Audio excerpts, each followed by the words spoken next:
Well, hello friends, and welcome to another Ask Zach. Today we're going to talk about how small amps became big, how everyone went from wanting twin reverbs and Marshall stacks to wanting, Princetons and Deluxes and Champs and little 20-watt Marshalls and that ilk. So we're going to talk about how that happened, and it all started because I was having a phone conversation with a great player that I've interviewed in the past, Gordon Kennedy. So I'll talk about that, and we'll have some fun. So while you're thinking about it, go down in the corner and subscribe if you haven't done that already.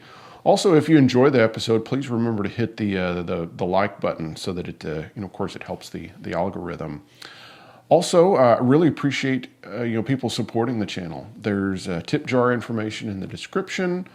Also, there's Friends of Ask Zach, which is a way to support the channel on a monthly basis. And to all those cats, I sent thank you notes and also personalized Ask Zach picks. So thank you guys. If you haven't gotten if you're a friend of Ask Zach and haven't gotten your picks in the mail, then please contact me. Yeah, and then there's also a merch. So we have things like these Ask Zach shirts or mugs and stuff like that. You can find that at askzach.com. Also, there's tons and tons of articles, things that I've written in the past for Vintage Guitar Magazine, or things that I've written in the last couple of years that are up on my website. Some interesting articles like even wiring schematics for different guitars and different things like that. So recording notes from Brad Paisley records, all sorts of things. So yeah, check out askzach.com. All right, so small amps. How did they become big? So this all started with, I was talking to Gordon Kennedy. Gordon Kennedy, of course, he's probably most famous for co-writing the tune Change the World that was, of course, a big hit for Clapton and, a Grammy win and etc. He's a great songwriter, great guitar player, great producer. He's, he's worked with Peter Frampton and Ricky Skaggs and, both in recording and producing and touring with them and such, and all sorts of other acts. And so I was actually talking to him about speakers because I've just had fun with this Stapleton Princeton amp. This is a new amp made by Fender, and I've just kind of experimented with tubes and speakers and such. And just so you know, I've continued to experiment. Right now, it has a Celestion Alnico Blue in it. But we were talking about speakers and talking about amps. And Gordon is also the son of a session guitar player, record producer, head of a record label. So his dad, Jerry Kennedy, was the head of Mercury Records and helmed the careers of like Roger Miller and Jerry Lee Lewis, and played guitar on Pretty Woman and stuff like that. So yeah, so Gordon comes from a great musical lineage. And he was talking about, of course, Gordon has seen concerts, through the 50s and 60s and 70s and 80s. He's gone to all sorts of shows. And as we were talking about speakers, we were talking about how the fact that in the past, PA systems were woefully adequate. And so that's why you had to have the big amplifiers. And he was talking about how he was getting rid of all of his bigger amps, even things like he had a brown Vibrolux that he got rid of because he's mainly using his Tweed Deluxe and like a Blackface Princeton and some other smaller amps. Those are the things he's using a lot. So from that conversation, I thought, wow, a lot of people don't think about the why of how, small amps kind of became the thing. And so let's just, go back, in the old Wayback Machine, back to the early days, back in the 40s and 50s. And amplification was, of course, just in its infancy. And, you had, limitations by, the tubes that were available at that point. You had limitations by the speakers that were made at that point. And also, there wasn't a lot of, heavy tone shaping going on. It was just about trying to get the guitar louder. One of the greatest limitations was the speakers that were available at that point. So let's take Fender, for example, because they're something we're all familiar with probably. And the speakers that they used were mainly Alnico magnet speakers that were made by Jensen, in the 1950s. So that's where you get like the P10R, which was a speaker that could only handle about 10 watts, maybe a little bit more. Now, one of the limitations for Fender making more powerful amps was actually the speakers that were available and the cost of them. So, if you're able to look back at old Fender amps, like if you look at old listings and things like that, you will find it quite rare, especially on the P10R, to find ones that haven't been blown. Like perhaps if it's in a small amp, perhaps if it's in a Harvard or something like that. But like many of the P10Rs that were in Bassmans, Bandmasters, the 310 Bandmaster and things like that, they were just blown. And that was because the technology just wasn't there yet. And also Fender was trying to get away with using the least expensive speaker they could use. But there was a huge limitation to that. So let's move over to Vox. In England, which really starts getting going around 57, 58. And, the amp that, Dick Denny, designed was the AC-10 and AC-15. And, they had the EF-86 power tube and they had the Celestion Blue speaker. And that was one of the first speakers that was designed specifically for guitar use.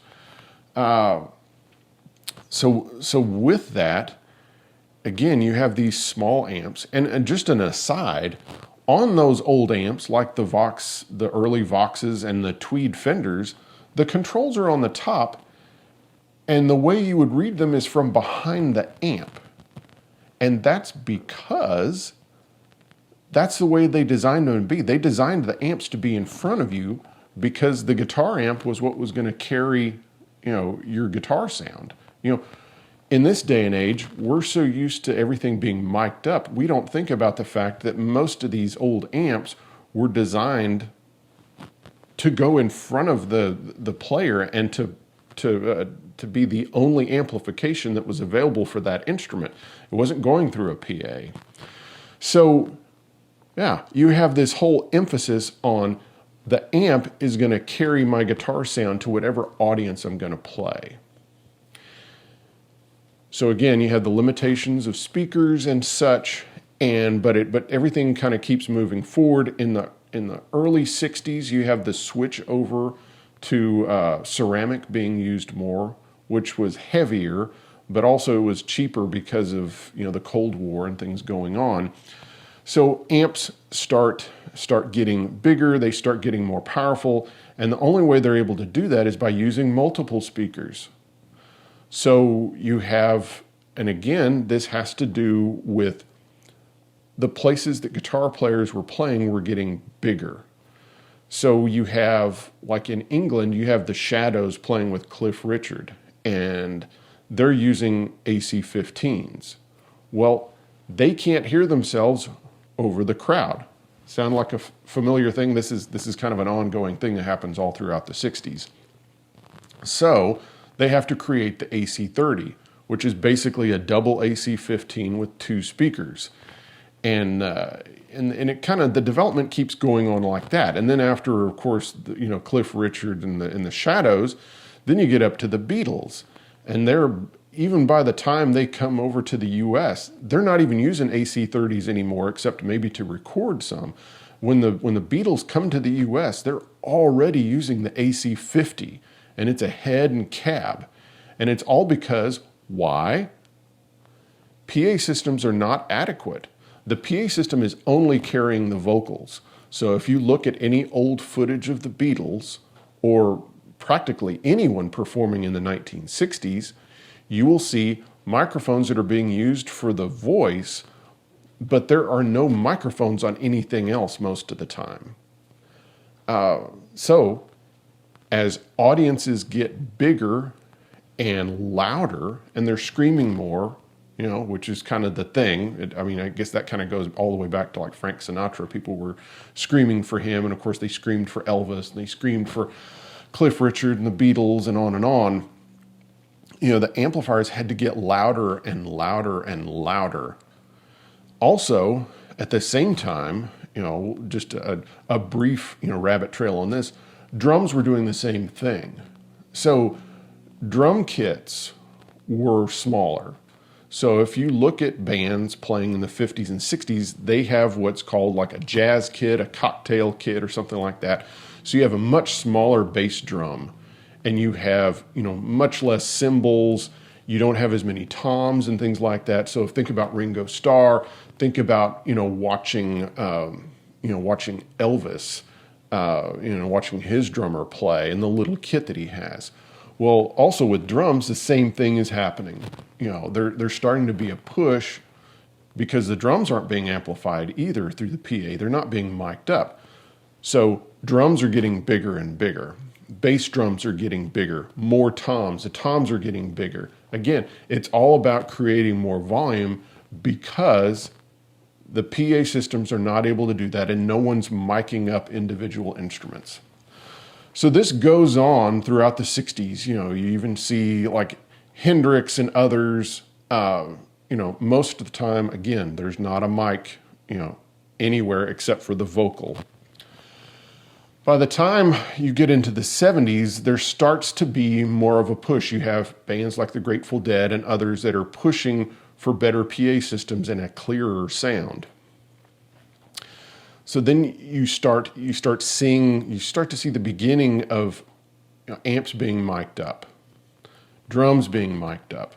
Sometimes it's just an overhead mic for the drums, and maybe, there's a mic on the bass drum or the snare or something like that, but it's the beginning. So that starts moving forward. And this is when you start getting these fun tales that have been told a million times, and it's always insert famous guitar player here, but it's always the same story.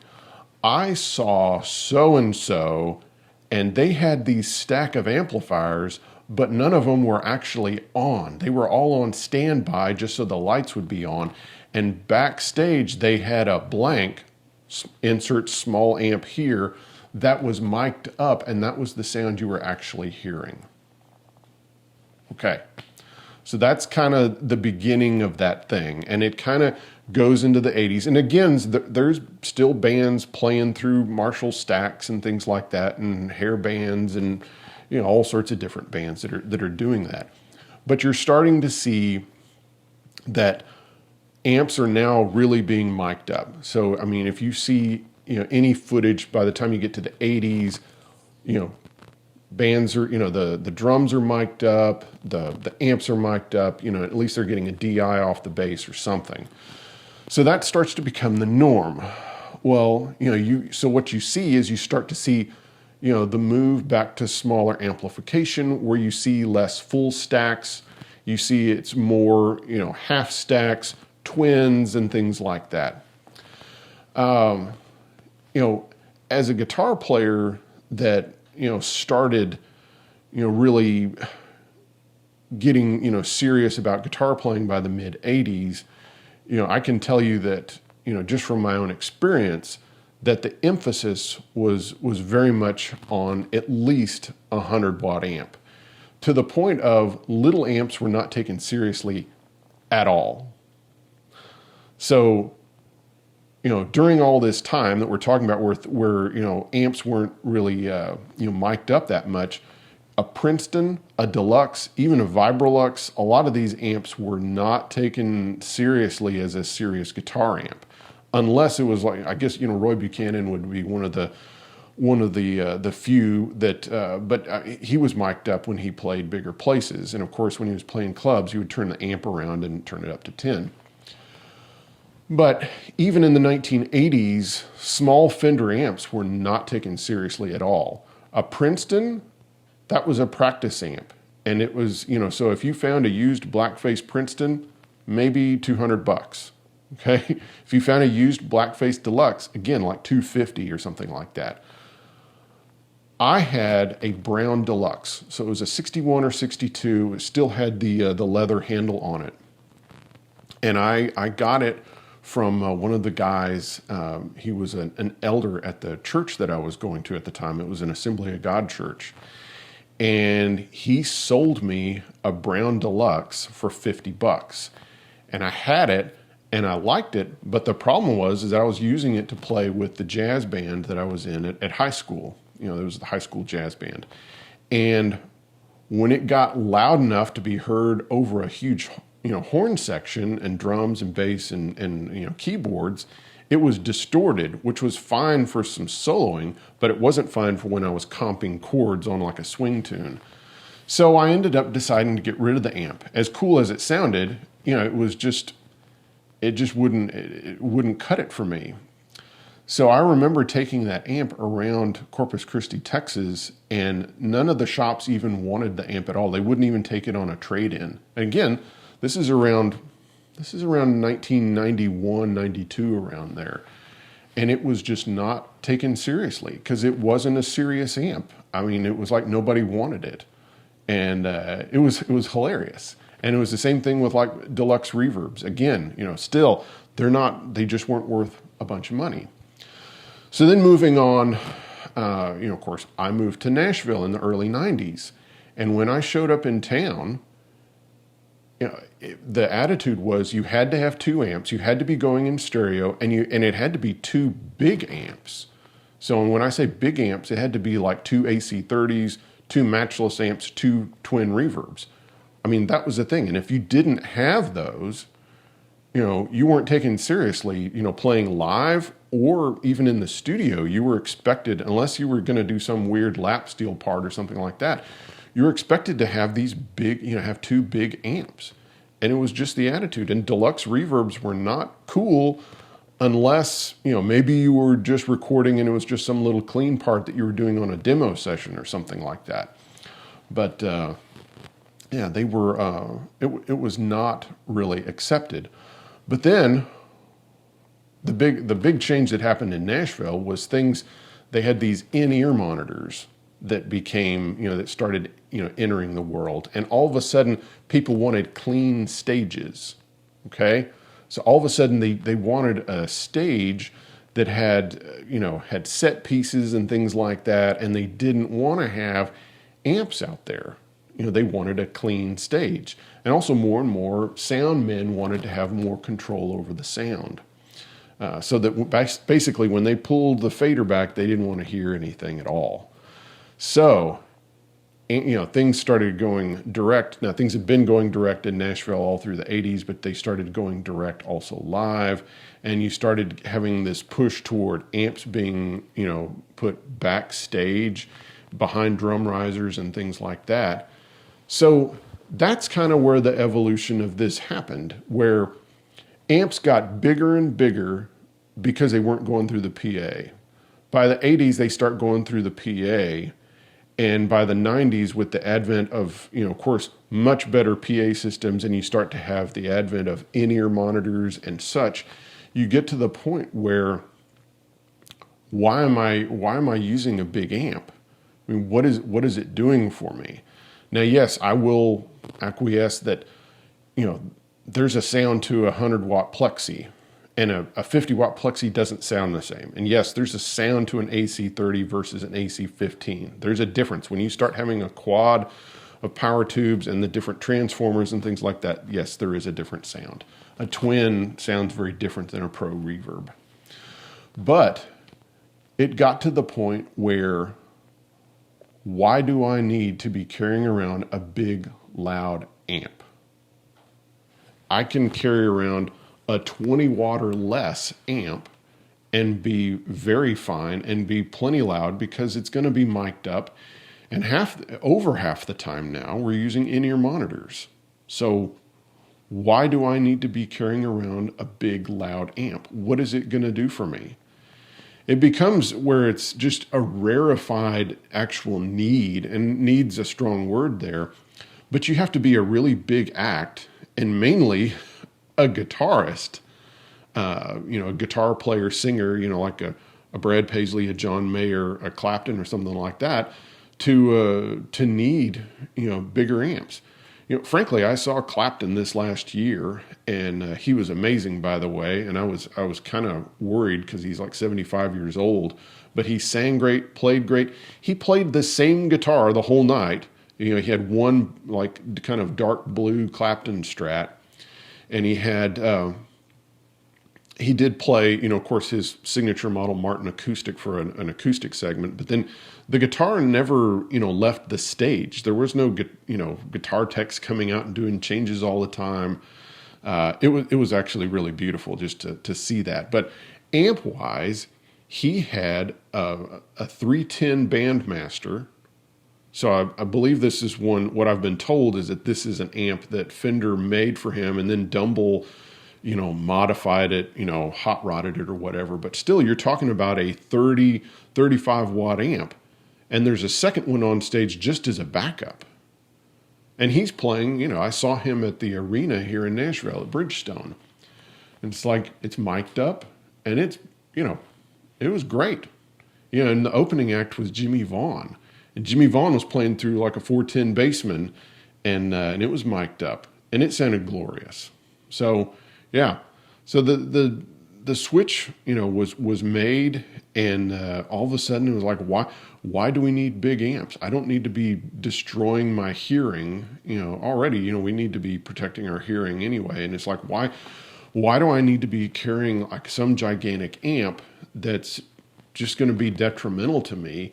It's like, I might as well carry a smaller amp, a Deluxe, a Princeton, an AC-15, something like that, and mic it up and be able to enjoy the sound of it and be able to be near it without worrying about that I'm, killing myself or killing the audience. So, yeah.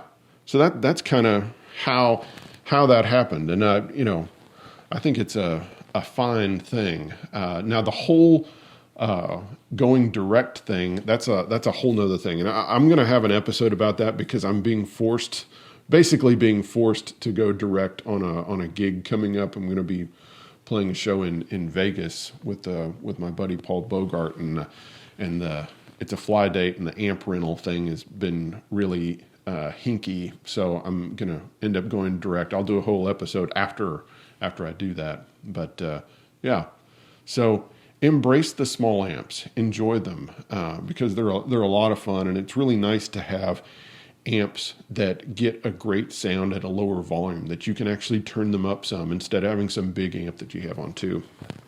All right, I wanted to briefly talk about what I played just at the intro, and mainly because of the sound I used. So, of course, using my 57 Esquire, and this is the Stapleton Princeton. The tremolo is not on, and I've got my pedal board down below, and basically I'm using a touch of compression, and I'm using 2 delays to kind of really fill things out and make me play a little less. And then of course also is capoing way up on the 7th fret.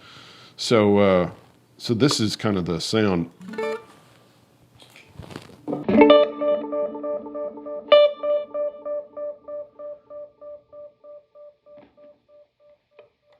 So you get that the kind of delays kind of cascading, bouncing off each other. I'm using a Line 6 Echo Pro, and this is the delay it's doing. Turn that off. And then I was using also a Boss DM3 that I love, and I have it turned up with the repeat rate. So it's got its longest delay time, and then it's got its repeats are maxed out. So, and on this one, it does not oscillate. So this is what you get on this.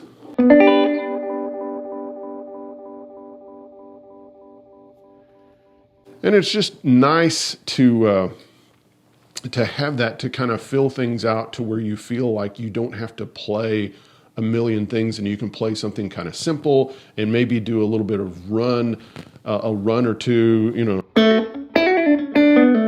or. And yeah, it just kind of fill things out and makes you feel like you don't need to play a million notes to make it sound good. So yeah, so that was that. All right, guys. Well, thank you so much for watching today, and we'll see you next time. Bye-bye.